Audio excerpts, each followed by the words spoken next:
ئێستا شەیتان ئەو نزیکە لە تۆ باوکی من یەتە بینی خۆت و نەفسەکەتەوە نەیاڵێت پێتەڵە چی اذكر كذا بیل لە قیامەت کەرەوە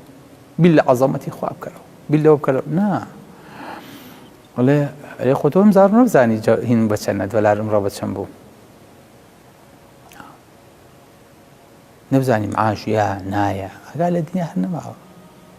ئەگەر تۆ سەیری کە بزانە هەواڵی خێزانەکەشە پرسی بە نەخۆشی بەجێ گەشت تۆ بڵێ کێوە خەمی خێزانی منە بووە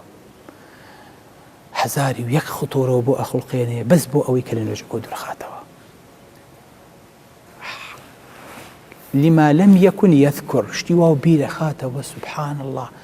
عەلێ لە قوتوی هیچ عەتارێکانیە قەت بە بیری شتە نهاتۆ بیر لەم شتانەکەیتەوە 20 ساڵە بیری لە شتێ نەکردوتەوە لە خەیاڵ تا وەختێک زانی خەیاڵی مناڵی و گەورەی و کابرا 100 ساڵە مردووە بیری تۆ یەخاتەوە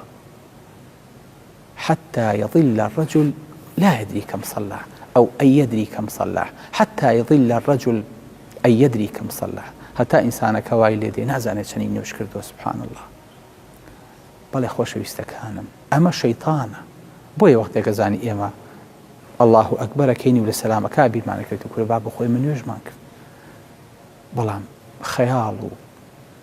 ئەو نا خطوراتی بەدڵ تا هێناوە بەس ئاگامان نوێژەکەمان نەبوو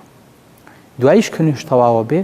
کەسێکی ئەم خەیاڵانە هەمووی خەیاڵاتێکی پوچن کەس بە فلسێک و عانەیەک لە دوای نوێژ نایکڕێ